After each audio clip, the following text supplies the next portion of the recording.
আজ আবার আর একটা রেসিপি আমি নিয়ে এসেছি। আজ আমি বানাবো পাস্তা। আমার মতন করে বানাবো, তার জন্যে আমি এরকমভাবে গাজর কেটে নিয়েছি, আর বিনসটাকে আমি এরকম করে ছোট ছোট কেটে নিয়েছি, আর 2-4টে মটরশুঁটি ছিল ওটাও আমি দিয়ে দিয়েছি, আর অল্প চিকেন আমি সেদ্ধ করে নেব। তারপরে আমি কি করব দেখাচ্ছি। আমি একটা ডেচকিতে জল চাপিয়ে নিয়েছি, জলটা অনেকটা গরম হয়ে এসছে। এখন এর মধ্যে আমি নুন দিয়ে দেব,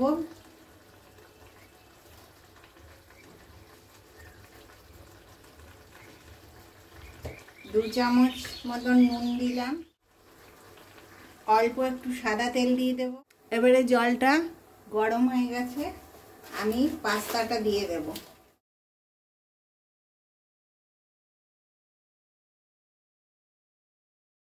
পাস্তাটা এখন ফুটছে, একটু সেদ্ধ হলে তখন আমি নামাবো, হতে বেশি টাইম লাগে না এটা। এখন একটা ঝুড়ির মধ্যে নামিয়ে ঠান্ডা হতে দেব। পাস্তাটা আমার সেদ্ধ হয়ে গেছে, আর জল ঝরিয়ে নিয়েছি, আর একটু এরকম করে ছড়িয়ে ছড়িয়ে দেবেন, ওপর থেকে একটু তেল দিয়ে দেবেন সাদা, তাহলে একসঙ্গে আটকে যাবে না।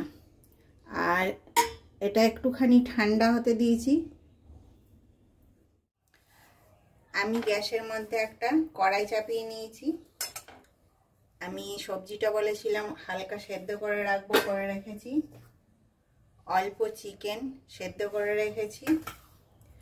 এখন আমি এই কড়াইয়ের তেলের ওপর আরও কিছুটা, এটা সাদা তেল দিয়েছি একটু, এবারে আমি অলিভ অয়েলটা দেব। অলিভ অয়েলটা বেশি গরম করতে নেই, সেই জন্য আমি সাদা তেলটা একটু গরম করে নিলাম। অলিভ অয়েলটা এবারে দিয়ে দিলাম। এর ওপর আমি পেঁয়াজ কুচিটা দেব।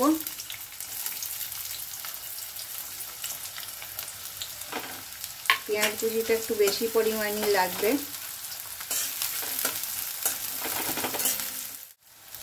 এবারে আমি রসুন কুচিটা দিয়ে দেব।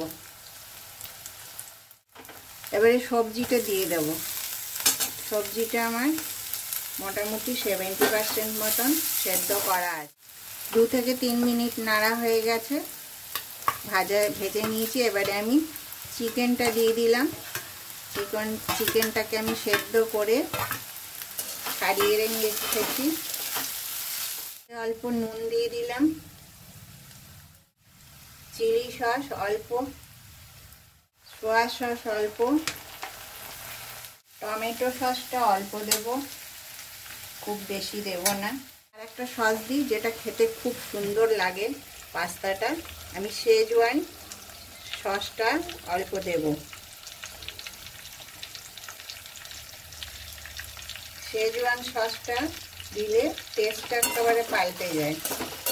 দেখুন কালারটা কত সুন্দর এলো।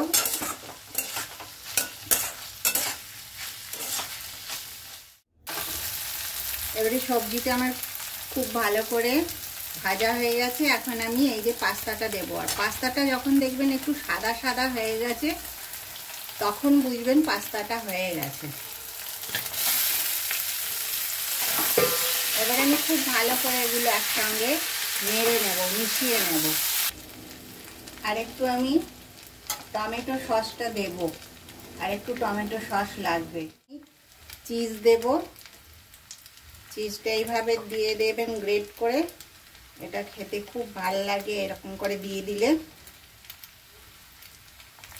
সব চিজটা আমি দিয়ে দিয়েছি আর একসঙ্গে মিশিয়ে নিচ্ছি। এবারে আমি পেঁয়াজ পাতাটা দিয়ে দেব। পাস্তা বানিয়ে নিলাম। আপনারাও এইভাবে একবার আমার মতন করে পাস্তা বানাবেন আর আমাকে কমেন্টে জানাবেন।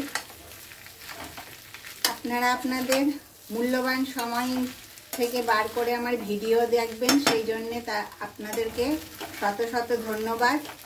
আর আপনারা আমার চ্যানেলটাকে লাইক, শেয়ার, সাবস্ক্রাইব করবেন, আমার পাশে থাকবেন। নমস্কার।